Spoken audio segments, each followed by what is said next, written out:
Hi, here is Christina Petersen.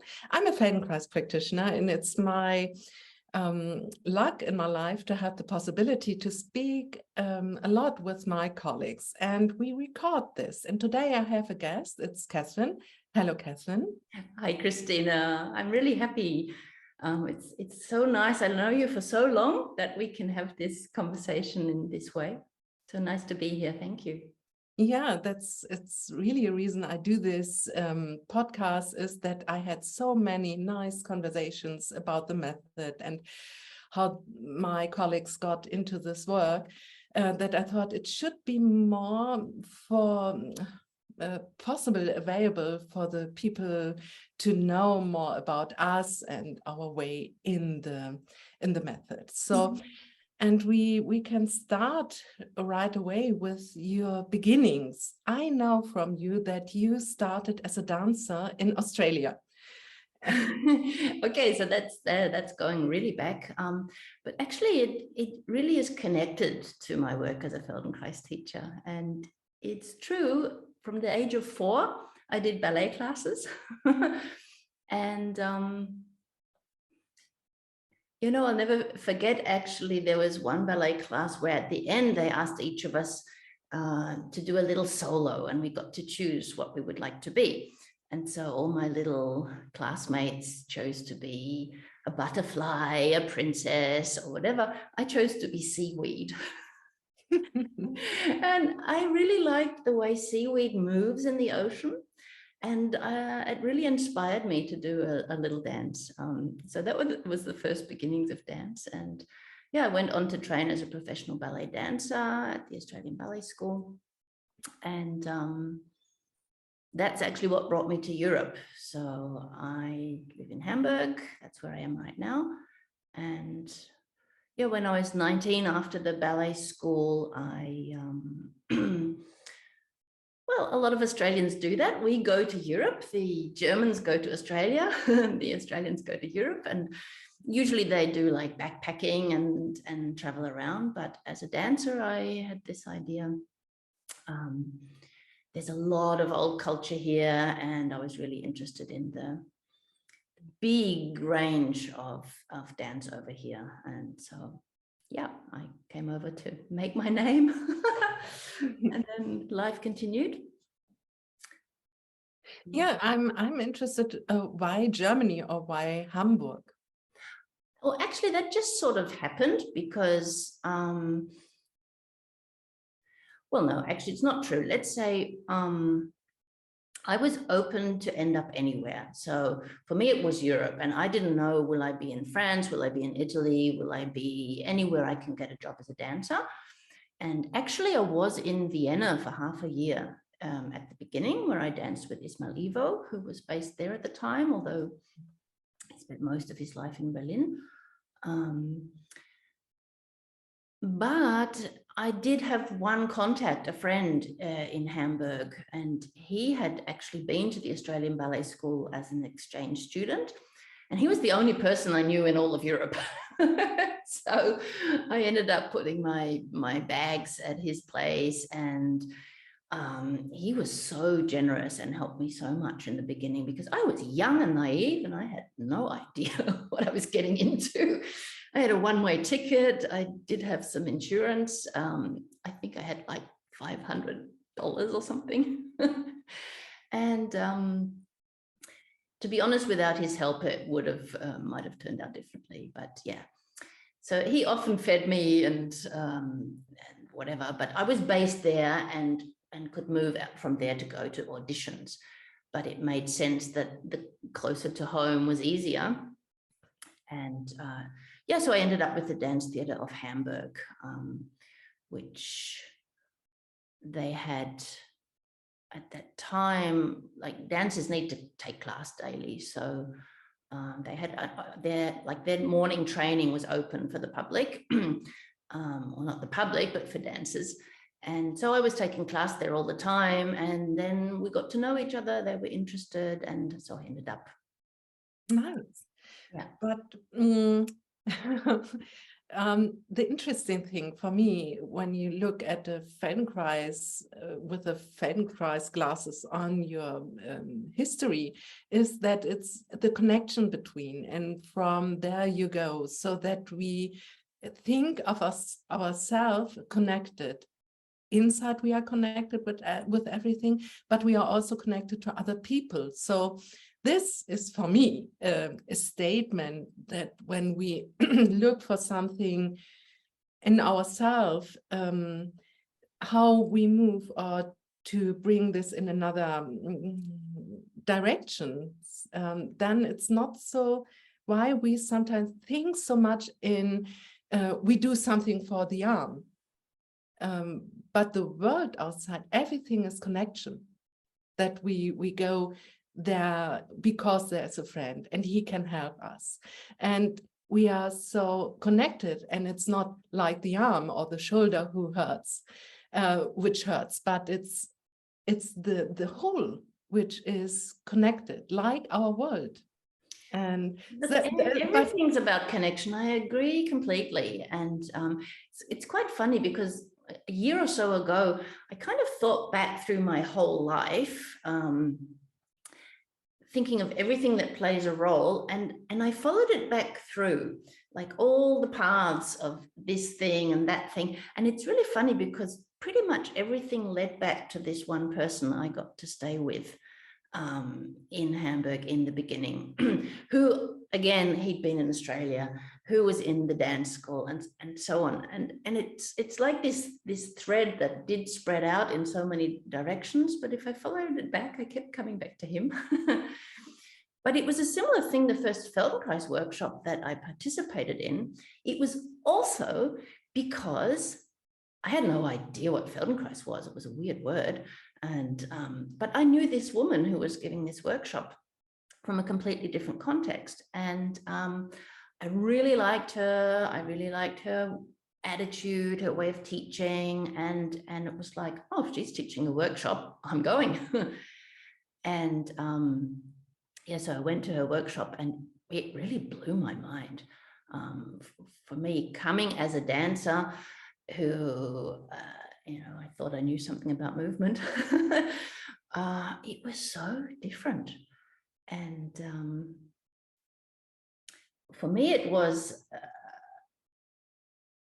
like an immediate change. It was like, oh, this is what I really want to do.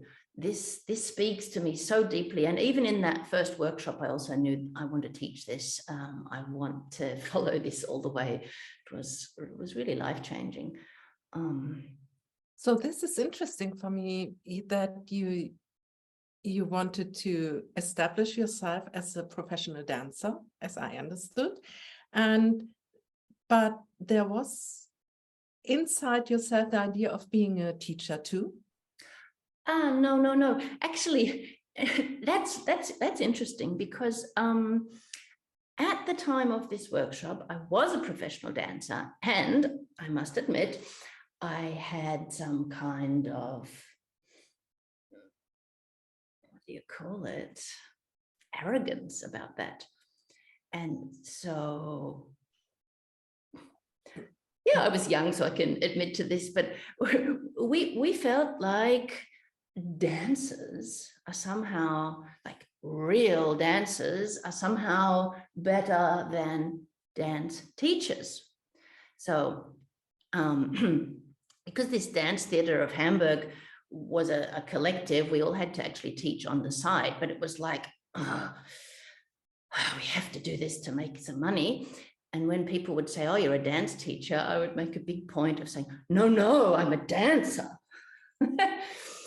So actually, about teaching, I had some kind of weird thing going on, feeling like it's like second class or something. But strangely, when I did this Feldenkrais workshop, it just changed so many things about the way I see myself, sense myself, think about myself.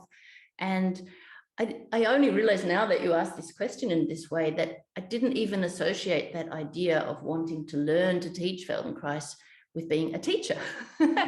These days, I really identify with the idea of being a teacher, and really fascinates me.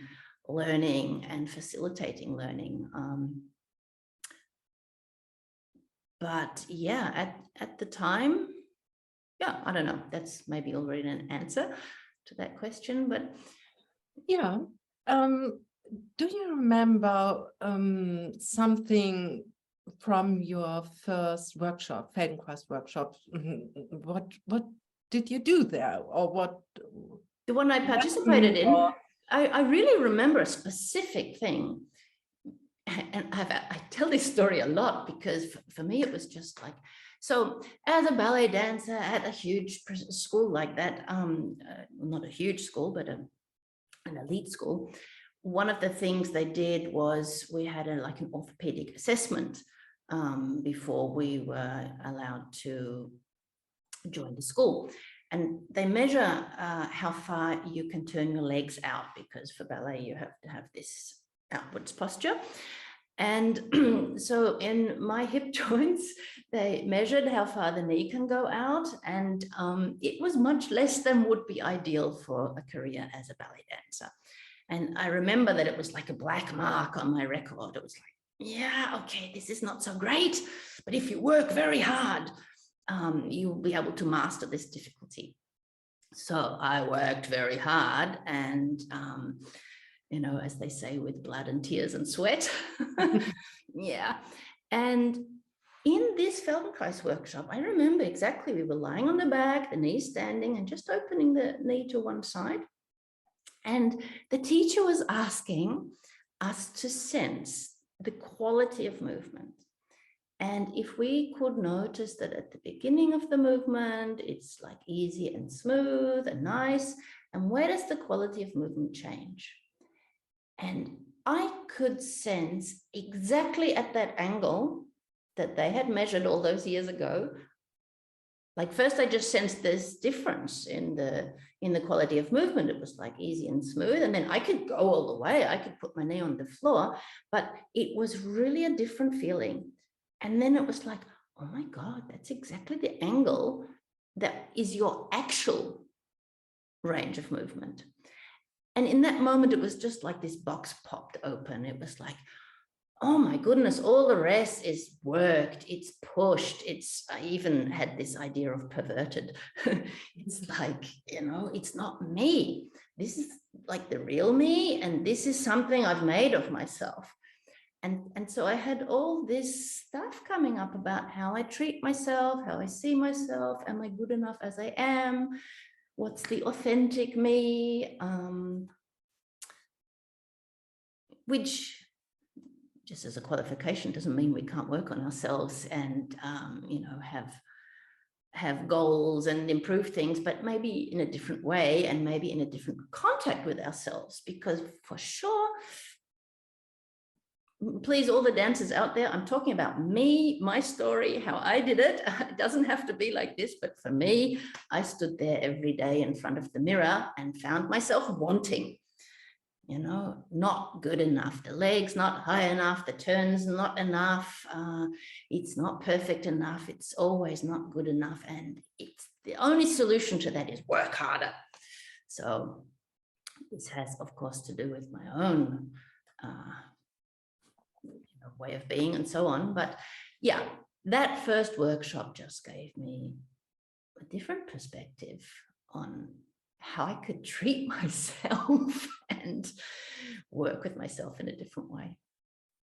And did the ankle change? Yeah, you can't change your bones and your ankles actually, but did it change that you could easier be in this position, or it was like, oh no, I want to change something completely in my life and to do the Feldenkrais way? Look, the angle of the leg didn't interest me at all. The realization that I could sense a difference in the quality of the movement, and that this had something to do with how I was doing something. Ah, okay. Yeah, I mean, I could put the legs on the floor. I still can, but it has to do with connection, like you were saying before. It was like up to here, it's connected with me, and the rest is just like decoupled. And well, it's true, over the process of all the years, of course, I learned different ways of integrating that kind of angle. Even I was still teaching dance for many years. And so, you know, many dance moves, I felt like, oh, wow, it would have been really helpful to have this kind of Feldenkrais work back then, because everything went better and the leagues did actually go higher and so on. But I wasn't interested in that anymore. I was interested in this way of being with myself, and this discovery. It was just like,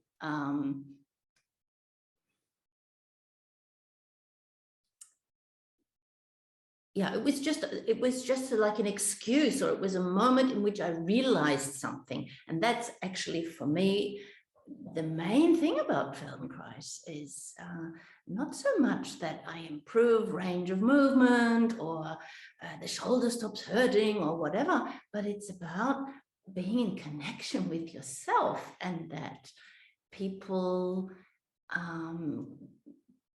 develop more awareness, myself develop more awareness about how I'm thinking, how I'm interpreting, how the way I look at life influences the way I'm doing something. And when am I trying to fulfill some outward image or idea, and when am I searching for something that's really meaningful for me? And for me, that's the biggest gift of this work. It's like, it's personal growth, and movement is an excuse. Movement is like a package to put the rest in, and to go on this journey of discovery. And I mean, I have another example, actually. It came a little bit later. I don't remember there so precisely what lesson we were doing or what moves we were doing, but I remember this moment. I was lying on my back, and look, during my dance training, from the young until even in this elite ballet school, I would constantly be told, get your shoulders down, get your shoulders down. And so I was always trying to pull my shoulders down and to make this image that we're supposed to have. But lying in this Feldenkrais class on the back doing nothing, there was a moment where I suddenly realized, boom, I let my shoulders go. And I don't remember what the question was, but I remember this feeling of, oh, I just let my shoulders go. That means I was holding them before, but I didn't realize I was holding them. I thought I was doing nothing. And in that moment, it was like, oh, that's what they all meant all those years when they told me shoulders down. But it's a very different thing to stop doing something, to realize that actually I had been actively, unconsciously, reflexively holding my shoulders in a certain way. And as Feldenkrais teachers, we know a lot about this whole pattern that goes with that. It's also to do with like anxiety reflex and outlook on life. It has to do with my breathing and all this stuff. But people, dance teachers, just notice the shoulders are up. And so this typical kind of correction, well, get them down. It doesn't help you to realize what you're doing, what this reflects, what this says about you. And in that moment of realizing, oh, there's something I'm doing and I can stop doing it. I can stop disturbing myself. And I don't know, that's the beauty of this work for me, that it's not so much about finding out how to do things, but how to stop disturbing yourself from doing things in a, like I said before, in a more authentic way. You know? Yeah, it's very impressive. And I think for everyone is clear, or for me it's clear, that you really took at the first moments so many interesting ideas from the work, and then so it's pretty clear you needed to do the Feldenkrais training to be a Feldenkrais practitioner. I asked myself if you had also single lessons before, so the hands-on work where we not so much talk with words, but more with the hands, and the dance between skeletons as we talk in between each other. Or was it your first contact then in your training? Yeah, it's funny because I'd forgotten this. I had actually, before this workshop, I had an individual Feldenkrais lesson. I'd signed up for this kind of package deal, which was like one rolfing, one massage, one something or other. I don't remember them all, but Feldenkrais was one of the things to try in this package deal. And I remember actually, I thought it was really, really boring. And the practitioner was exploring my shoulder and saying, isn't it amazing all the things a shoulder can do? And at the time I was enjoying just this kind of massage sort of thing and wasn't thinking too much about everything. And so I'd kind of just forgotten all about that. And then I did this workshop, maybe it was a few years later, because of this person I knew. And I can't remember, Christina, it could be that I didn't actually have any functional integration lessons until the training itself. Mm-hmm. So I think it was really this classwork that got me. Maybe also because being a dancer, I was more used to that kind of format of joining a class, a group of people, and also moving myself. Yeah, I think so. Okay, so you did your training, and I know you have a little bit different career than I have in our school career in the Feldenkrais method. You went to Mia Segal, and I did my so the main difference to the outside to explain is I did a 4-year training, and your basic training was 3 years.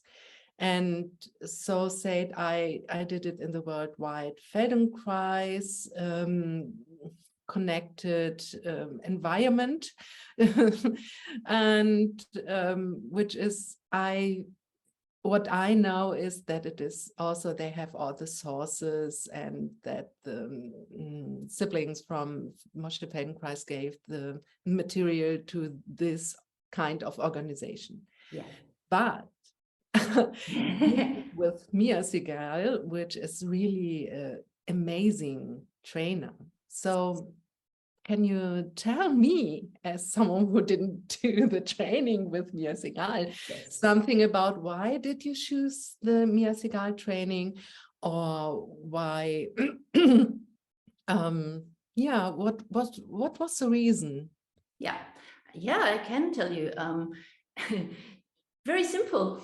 This teacher that gave the workshop that I admired so much was trained by Mia Segal, and and she said, if you want to learn this, she's the best, and go there. And like I said, I was very young, and I just didn't know about these two worlds.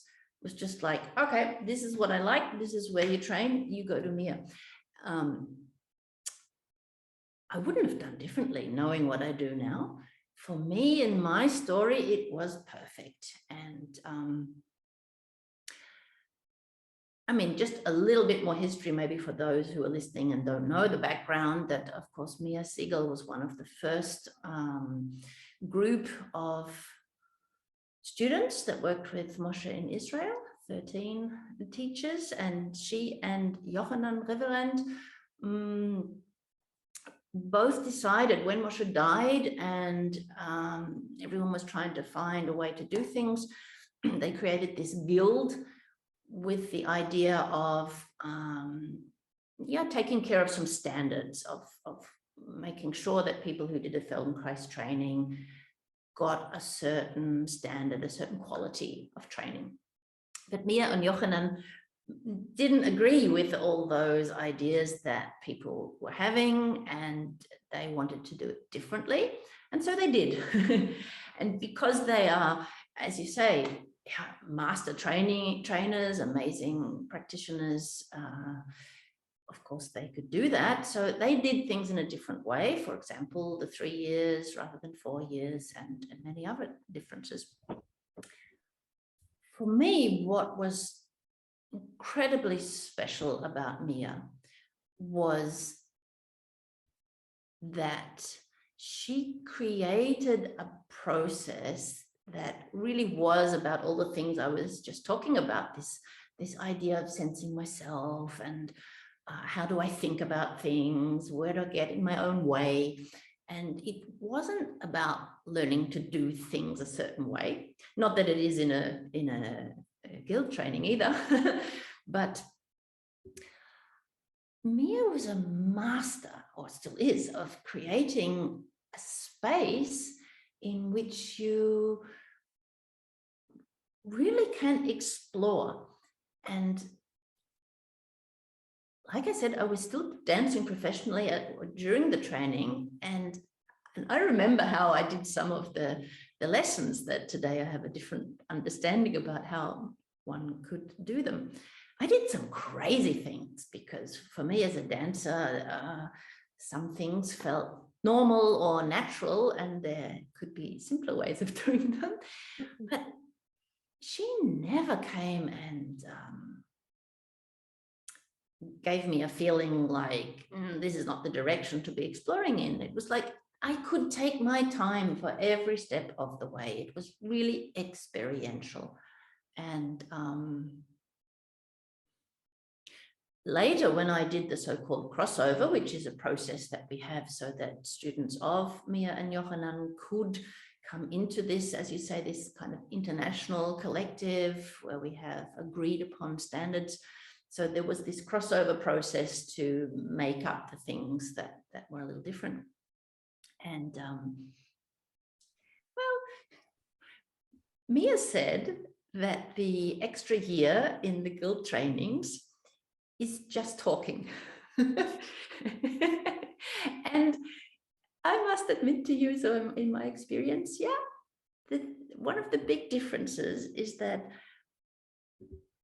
I don't know how it is today in the trainings that Mia and Viora are offering, but in my training, really we didn't talk, we didn't have big group discussions, we didn't have any questions. If someone did ask a question, it was immediately experiential. So Mia would always answer a question with, please come here, lie down, show me. And it would become some kind of interaction. But I did feel in the guild trainings that there's a lot more space for people to ask questions and also get verbal answers. And in those later years where I was a lot more interested in becoming a better teacher, I think at the time of the training with Mia, yeah, I wanted to teach, but I was really in my own process and my own thing. And later I realized I need some more background, some more theory, some more understanding, some more pedagogical skills. And I found that these were addressed more explicitly in the guild trainings. So in Mia's style, the way I experienced it, I found it was more implicit. It was more something that I kind of gathered along the way. And in most guild trainings that I've since experienced, there's maybe a bigger awareness for people having different learning styles, and that some do need a lot more help and space to talk about things or some explanations, things like that. So that could be an answer for me. But back then I just didn't know there was a difference. And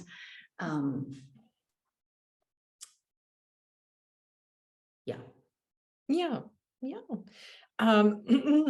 Maybe I reveal here too why I did the other training. So I knew about that there is something in the Netherlands, and Mia Segal, and I heard a lot about that. It's amazing to do a training there.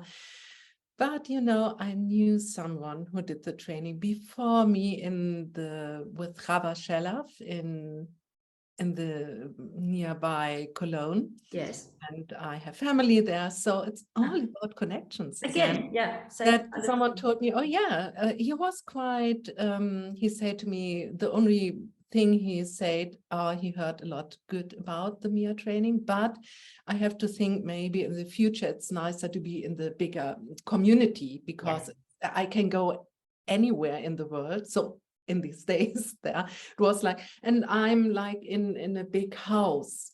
And there's a good house, but maybe smaller. Yes. And there was, but for me, again, it was the personal connection. Exactly. To someone who said, I'm there, I'm happy there, and I had family around. And all these things were very guiding me to decision. Absolutely. And look, sometimes people ask me these days, can you recommend a training and where should I go? And I say, it's really about these factors, because all the trainings are good. All of the people who have gone this process to become a trainer, they all have quality and their own style. And first of all, I don't know what matches to you. Yeah, I know what I like, but a different person will grow more with a different style of teaching, maybe. But I think these factors of the community and the family and the connections are so much more important, because 4 years of your life to travel somewhere regularly, it needs to be easy. And so I say, look at the format. Is it a training in like 5-day blocks or one big summer block? Or, you know, how is the structure of the training? How does that work with your life, your work, your family commitments? Then what's the area? Are you a mountain person? Are you a lake person? Where would you feel happy? Do you prefer to be at home in your hometown? Or you prefer not to be at home, so that you don't have to see the piles of washing and take care of those normal things. Yeah, there can be arguments. It's cheaper to do it from home, but it can be really nice to go somewhere else. And yeah, do you have friends you can stay with? Do you have family you can visit? Can you combine it with whatever? So yeah, I think these factors are really more important in making that decision. I did like a second training where I was like supporting the group, and I chose Madrid. Also, there were connections. I knew the trainer, I knew the organizer, and this, of course, led me. But then in these days, I was like thinking, oh, the second time it should be not in the landscape, very far away from everything. Now in the middle of a very prosperous town, and and that was in this time not only one language I don't know so much, so English in this time. So my English was good enough, but then Spanish to be around, really, and I loved it in this time, and it was the right time to do it in this kind of surrounding again, and a good thing. So as we always say, it should be not what others say about the training, if it's good or bad, or you need to go there because this. It's really what fits to yourself, and who is the training. I would say go to the other and look for what is best. I agree with you. Yeah. And I mean, there's another difference, by the way, between the Mia training that I had was the last one that she taught all by herself. And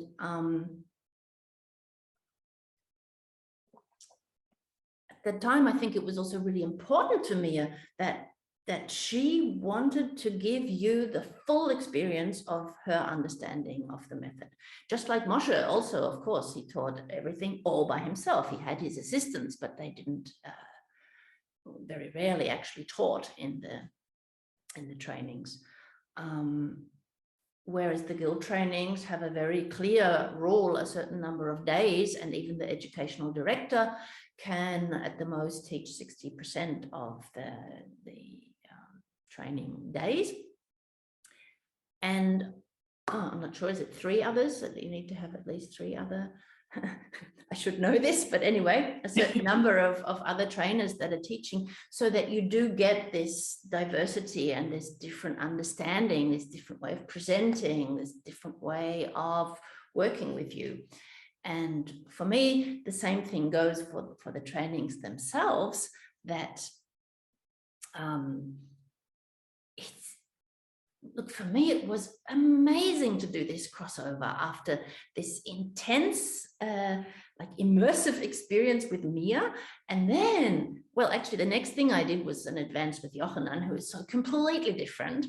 And it was like, oh my goodness, this is like the other side of the coin. I'm really learning completely different things here. And at the time I remember thinking, why don't they do it together? And then when I did the crossover, I had Roger Russell as my educational director. So I had to choose someone who would mentor me through the crossover process. And that meant that I went a few times to his training in Heidelberg, but there were also different trainers there. I was able to experience Carl Ginsberg, Roger, of course, Ulla Schläfke. And then Roger also helped me kind of coordinate what else I needed to do. So I was also in Berlin, where I got to work with Jerry Carson. I visited the Hamburg training, which is Petra Koch, but also Ruti Bar was there as a guest trainer. So I really got to experience quite a few trainings then, and they were so different. And for me, it was amazing. And actually, I kind of preferred this journey, even though it was a lot more time and a lot more money, but it was like, wow, I am learning so much from so many different angles, and each of these trainers that I just mentioned really brings their own qualities and competencies into the way they teach. And so, yeah, I felt that was really rich and I loved it. And then, of course, you and I, we both did this series with Larry, Mastering the Method. And those were amazing, like 5-day intensive advanced workshops where we looked at things in a very precise Larry kind of way, Larry Goldfarb. And that also was a really important part of my journey that taught me so much to think about things in a different way. Yeah. I will come back what you said in a little short about, I should know this, about this, like the 60% of the educational trainer and 40% and my 2 or 3 other trainers. So at the beginning we taught so much about to look what is yourself, not to be so driven from the outside. I don't know if the listeners are. And look, I only say I should know this because I'm in this in the guild, in the standards commission, where we actually look at these standards and you know, talking about what is important to a training. So yeah, I should know these numbers actually because I work with them each day. But yeah, it's more about actually this kind of job is about thinking about what's behind. It's not actually the point, is it 3 extra trainers or 4 or 2 or how many hours? It's the point, you need different influences. And I would really underline that. I think no one is Moshe. Moshe was Moshe. Yeah, and no one else can be Moshe, and no one can be completely close to him. So it's like, I don't know, each of his students is like, a mirror, but as if the mirror was kind of broken, and in each little bit of glass, they're mirroring a part of Moshe. I don't know if that's a funny kind of image. It's a nice picture, but now I take a little bit over, because it's my inner thing I want to say thank you to you, because you're not like committed to your work so much. Also, you do a lot for the community of Feldenkrais teachers, because you spend a lot of time of your life to work for making, as to say, making the trainings maybe not better, but ready for the future.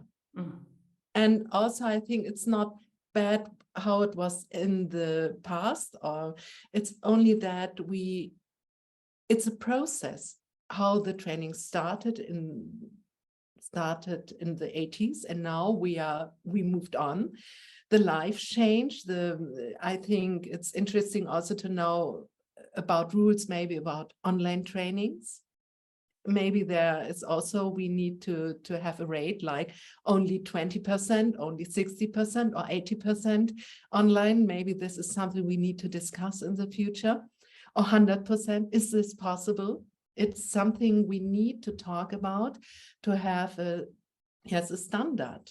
And for my understanding, it's like we have some rules, and they are not like stone, they don't change, but we need to look what is today. And you are there in this work, and thank you to meet and to discuss with other trainers or practitioners in the training, and all to look what is the best at the moment. Well, thank you for your thanks. But yeah, I really do think it's important that you were talking about connection a number of times. We're a community, and this work, I think all practitioners share some kind of real love for this work. We're really convinced about it. We're passionate about it, everyone in different ways. And as a community, we all want to offer this work. So we need to think about all kinds of things like marketing and what makes a successful teacher, what makes a successful training, what makes a successful, I don't know. And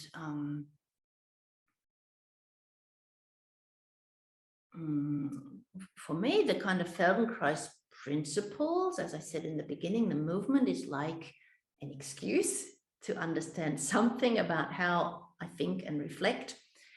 And for me, it applies to everything in my life. So running my business, if something's not working, I think about it in a Feldenkrais way. Like, what am I doing? Can I notice what's behind the choices I'm making? Where am I stuck in some kind of idea? It has to be like this. Where can I explore other options? And the more precisely I can identify what's happening, what exactly it's precisely identifying, but also without emotion. It's some kind of, needs to be almost scientific, analyzing what's happening. And if I can then see something clearly, that's when new options pop up, new ideas of what I could try. So this is how I go about building my business. This is how I go about parenting. This is how I go about, I don't know, organizing my house, my life, my taxes, everything. And for me, this also applies to us when we think about Feldenkrais trainings, or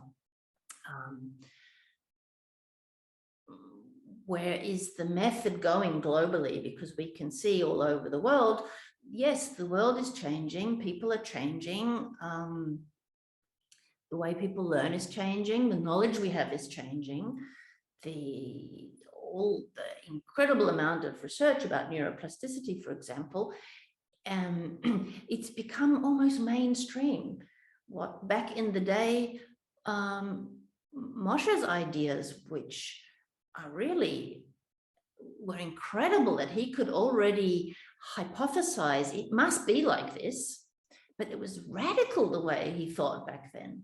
And these days, it's become quite commonplace. A lot of the strategies we use are used today in sports training, in all kinds of movement concepts.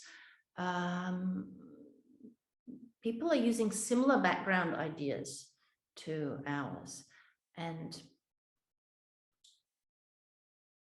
yeah, and so, yes, I think we do need to think about what does the world look like today? What do people's lives look like today? How do they think? What do they expect? How do they learn? And we can, in our training formats, also recognize where are we doing things in a certain way just because we've always done them like that. It's a habit to a certain extent. And if we look at it clearly, we can then make a choice. Yeah, maybe we do still want to keep this exactly like that because we need a reason, but maybe we can also try other options. So yeah, these conversations are happening all over the world, and I think they are important, and I am actually happy to be involved in them and yeah, see what happens. Yeah. So your process is from a dancer to someone who works a lot with people who like to know the Feldenkrais method around here in Hamburg. And your process went on to work in the guild, in the German, we call it Verband, Yes. but it's all over the world, it's the guild. And now you are also teaching in Feldenkrais trainings. So you, it's not only this, the teaching in Feldenkrais trainings. So you did some process that you are not like, you can call you not only a Feldenkrais practitioner, you are an assistant trainer in the Feldenkrais method. And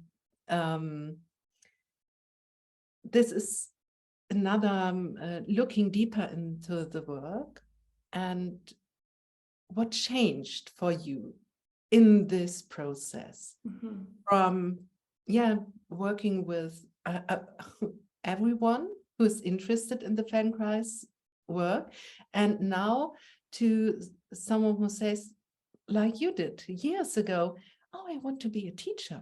I'm so interested in the Feldenkrais method that I want to be a teacher. Yeah, I'm interested in your process to go from there to this teaching. Yes. Well, for me, it was a natural progression. And I don't know how to express it really, but when I said in that first workshop that it was so life-changing, that I felt this is it, this is what I need to do, it meant actually three things. It meant this is what I need to do for me.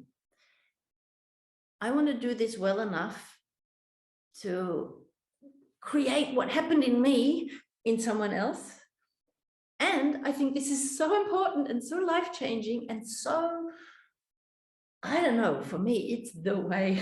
Of course, there are other ways, but for me, even then it was like, and I want to teach other people to be able to teach this so that as many people as possible can have this kind of experience of coming back to themselves and finding themselves okay and living their lives in congruence with themselves. So I don't know, it was like this vision of this is my contribution to making the world a better place, that as many people as possible become their own best selves, reflect on themselves, grow, realize their potential.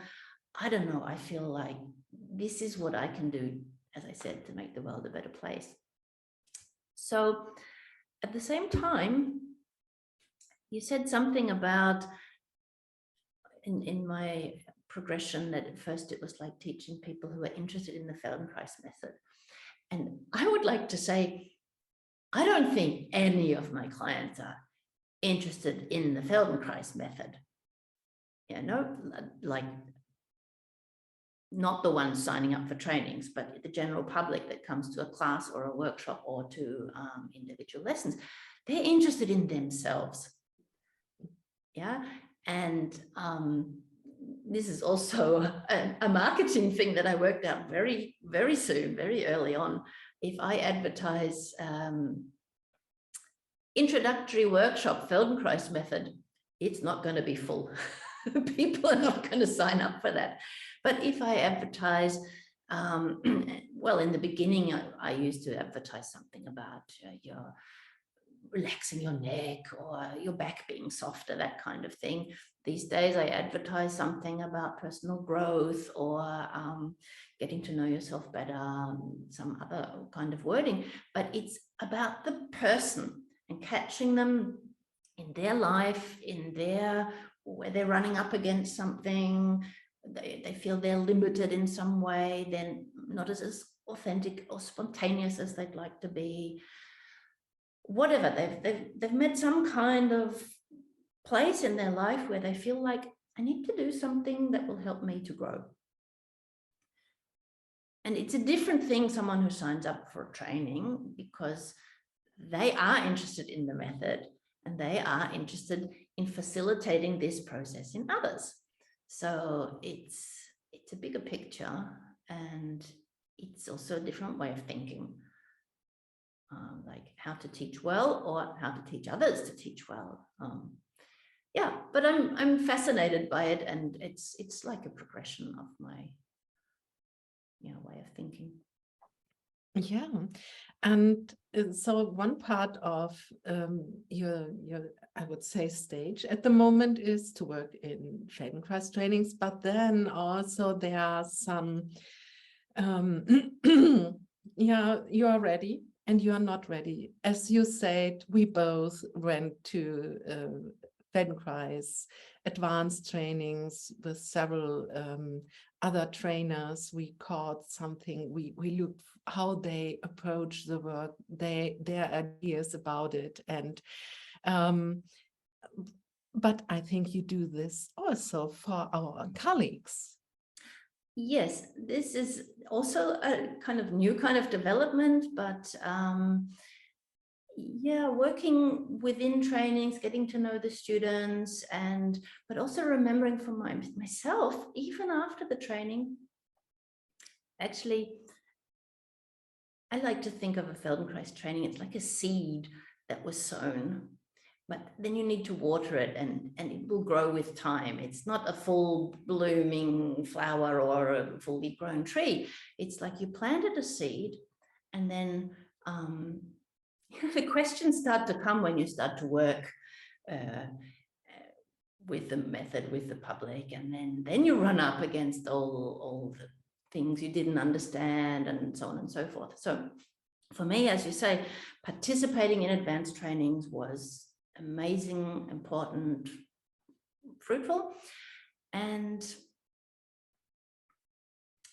I certainly know what helped me most. And so yeah, I'm really inspired to pass that on as much as I can, in as many veins as I can. And so yes, I have been offering some advanced trainings in the last couple of years. And yeah, and also I work quite closely with one colleague, Jaime. You also know Jaime Polanco from Spain.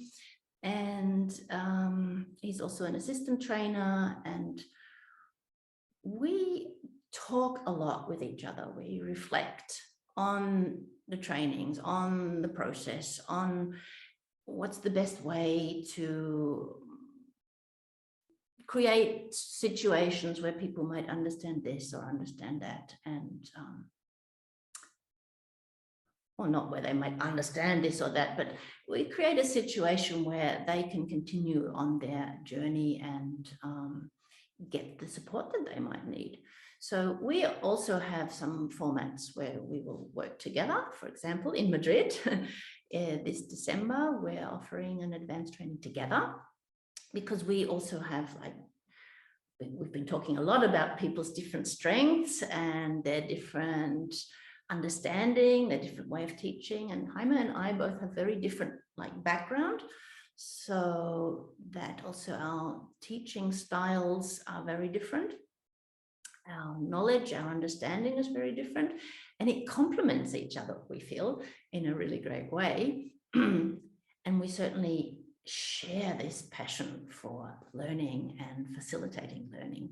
So we have a really special advanced workshop planned for this December. We're both actually really looking forward to it, because even just planning something like that and thinking of how to best fit this together. For example, one of the ideas we have that we think is really important in this advanced workshop, there's going to be a public workshop embedded in there.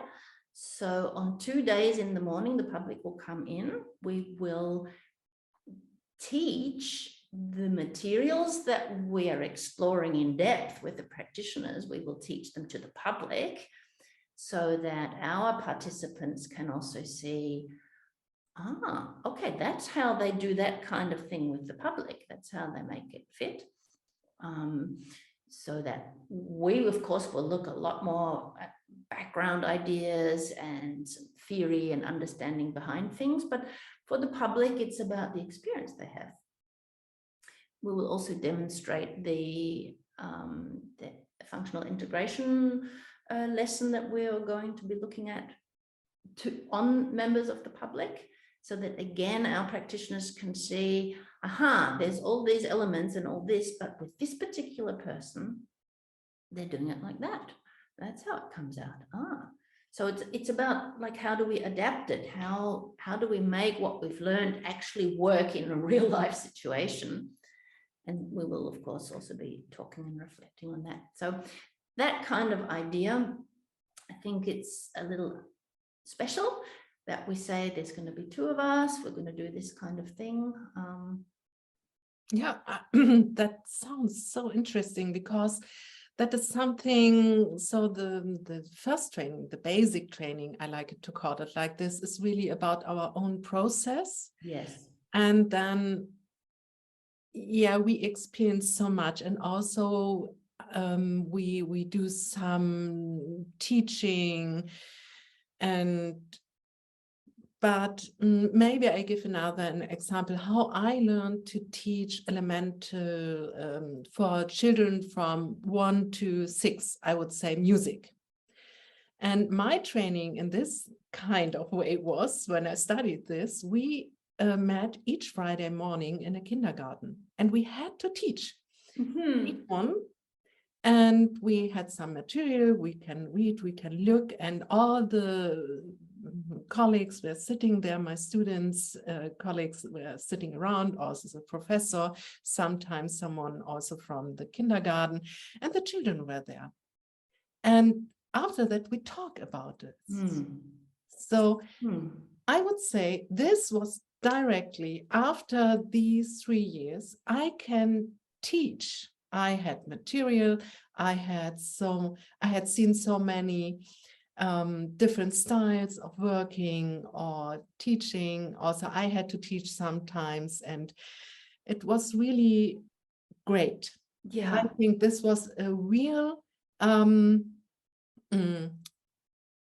was really good armed also for teaching.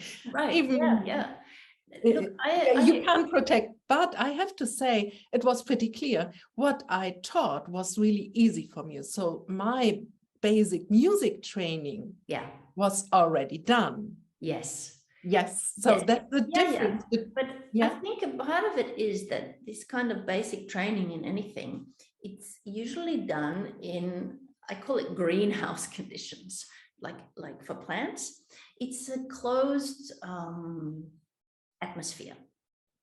So we have a Feldenkrais training, and it's this amazing experience of this community, this group of friends you did the training with, and it's a certain space, and everyone knows what you mean when you say constrained or some of these words that we have. And then you work with each other, practicing functional integration lessons, and everyone's seen the demonstration and everyone knows what you're looking for, and so you can talk to each other and so on. Yeah, and then you finish your training, you go out into the real world and you have your first real clients, and nothing goes the way it did in the training. Or maybe not nothing, but you run into all kinds of, I wouldn't call it problems, but it's just, there are things that you are not able to learn in that enclosed situation, and you have to learn on the job. Yeah. And just leaving people alone with that is not so easy. There are various programs. There's also like mentoring programs, and sometimes people have a teacher at their side, that, like a supervisor, that they ask to come and help them. But we have this idea also of really demonstrating on real people. Not that we aren't all real people, but on the public who don't necessarily know what to expect, and where things might not go how we planned. So how do we deal with that? Yeah, so what I thought a lot about this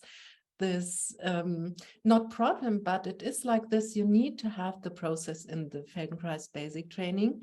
And as I said, as an example, yeah, the music stuff I do in the elemental stage for the children, that's really easy for me. I only need to learn how to teach this.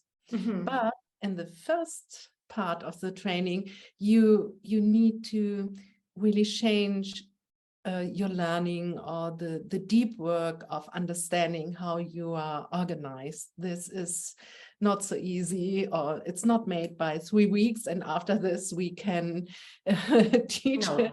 And it's also not, I mean, I actually assume it's like this with music as well, that it's not done. Like the basics are the basics, but it's the beginning of a journey, and it continues and continues. But I would certainly agree that the deeper my own understanding in myself of what I'm actually looking for, what the bigger picture is, that's what allows me to adapt and use the tools that I've learned, and to make something meaningful happen for this person in this moment, which is not so much following a recipe as understanding something and then playing with elements. But yeah, maybe it's going a bit far now, I don't know. But I like the idea to really have the possibility to come to this advanced training there in Madrid, and to be in the public and to see how you teach certain lessons we know, and then, but how to adapt it. So we have this in the music too. There are some tunes which are really heavy, but so some pupils come to me, oh, I can play für Elise. And yeah, okay, but not the real one. But they are so happy to have the first seconds from da da da da da. Yeah, and I also play für Elise. You know, there are some pages more and interesting parts, and yeah, you know, further along is much more interesting. Yes. But they are so happy, and from this on, they are fascinated. And when they are going further and further, and once they, oh, this is for Elise, cool. So, yeah. That's the real one. Okay, but you need to unravel this, like knitting, and I think unraveling is a really nice word. I can really relate to that, and I think that is something that Jaime and I actually do quite well, is that we unravel things in a certain way. And I think sometimes our students, speaking now of Feldenkrais teachers, so our students in advanced trainings or trainings, they actually feel we unravel it in quite a nice way, that they understand a few things more. So anyway, yeah, if anyone's listening who's interested, you might, as someone from the public, want to come and join this public part of the workshop, or if you're a Feldenkrais teacher listening, you might like to look up our web pages and see if it's something for you. And are you still teaching for the public in Hamburg or online classes? Yes, of course. Well, I say of course, but I think it is important that we keep in touch if we're teaching teachers, that we do know what it means to teach the real world. So yeah, as for everybody in every walk of life, pretty much, COVID changed a lot of things. And so a couple of years ago when that happened, I was also one of the people who had never taught online before, but with my Feldenkrais attitude of adaptability, it took me 24 hours to get it up and running. And yeah, I felt like, okay, it's not possible to do what I was doing, so I have to do something else. And then I started teaching like this. And personally, I was amazed because all the preconceptions I had about teaching online were not true. And yeah, and I, like many colleagues, discovered that it also gives me a lot more flexibility. It gives my students a lot more flexibility. And of course, there's still, it's the most beautiful thing to do a workshop in a beautiful space with a group of people who really share in community and connection in a presence, you know, a format in presence.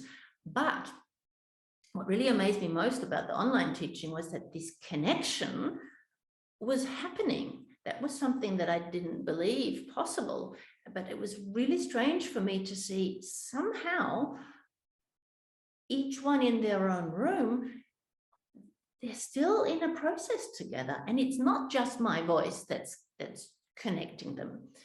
And some of them did say, that we talked a little bit at the beginning of the class, that was an important factor for them to see who's there today. And they kind of, I don't know, my fantasy is their brains get in sync with each other. And that is anyway something each of us does inside of our own brain. And when we lie on the floor and we have an experience, it's something that's happening inside my brain, wherever I am. So this is my explanation for why it still works. But anyway, so I now have a mixture because of working in the trainings. It means that I'm often traveling a lot, and then for 3 weeks I'm in Stockholm or somewhere, Madrid. And so I can't teach my regular students at home, but I can do workshops in between. So I kind of have the classes live in Hamburg tend to be workshops these days. But because I can offer things online, that's a possibility to keep teaching my students. And of course, it also means that people from all over can come and join my classes. And so I had the experience that, you know, some of my former students had left Hamburg, moved to a different city. And then when it all became online, they're like, hey, I can come back to my old group. And then someone who had been missing for a year, they were there again and part of the group again. And new people signed up from all over Germany, and some of them even international. So it kind of works both ways. And I really like the possibility to mix and match a lot more with those kind of formats. So yeah. And it's still possible to have hands-on lessons with your sorry, how could I forget? Yeah, I'm sitting here in my studio where I do that. And indeed, I tend to, like I said, I'm away for 3 weeks and then I'm back for a week or two, and it's just full with individual lessons, one after the other. So everyone who's been waiting for me to come back can finally yeah, it's a wonderful experience with the help of someone's hands and really sensing touch, sensing what it means to give yourself time, because I find that's the beauty of a functional integration lesson, that the way I might move myself according to all my habits and way of being, the Feldenkrais practitioner might have a different idea of what sensitive could mean, or slow could mean, or finding a good direction could mean. So this experience of someone guiding you in a way that's new, and that you think, oh, I would never have done that like that myself. Yeah, it's pretty special. Yeah. We will have in the show notes a little bio of you, and we have 2 links in this where the people can connect with you. Yeah. All is about connections. It's about connection, yes. Yeah, I think we taught pretty much about everything I had. We talked about a lot of things. We really did. I had in mind, but is there something I didn't ask you, or you want to tell now, something special? No, I think we've really covered a lot of ground, and I think it's enough. And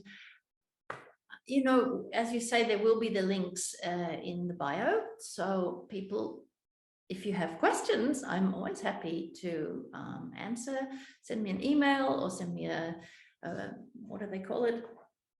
A direct message in Instagram, and I'm happy to, any follow-up questions people might have. But yeah, I think we've talked about a lot of things that are important. I'm sure there are questions, and they will come to you, maybe also to me.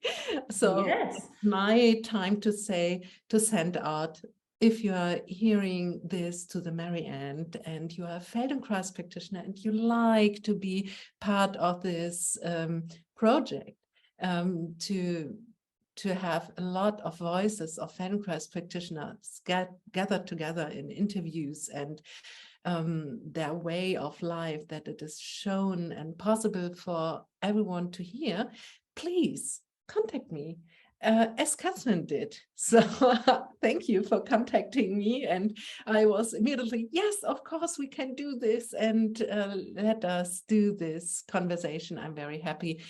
And also I want to say, if you are someone who is very, like, I know there are people outside who are doing like Feldenkrais, or Feldenkrais guided their life for 20 years, but they never do the training. They're not interested in the part we are interested in, to teach and to, but they are really interested in the work, and they have, their development with the Feldenkrais method. If they want to talk about this, it's also open for such conversations. So if it's around Feldenkrais, it's good. That's the main thing. And you have such a huge collection already of really interesting people in German, in English, in Spanish, and it's quite amazing if you just scroll through it and see all the different types you've spoken to, and the different themes that the conversations have ended up having. So also have a look, people, at some of the other recordings and enjoy them. Yeah, what a nice word to the end. Thanks for having me, Christina. It was fun. Thank you. And see you soon. Yes, goodbye, and thank you. Thank you very much. Bye.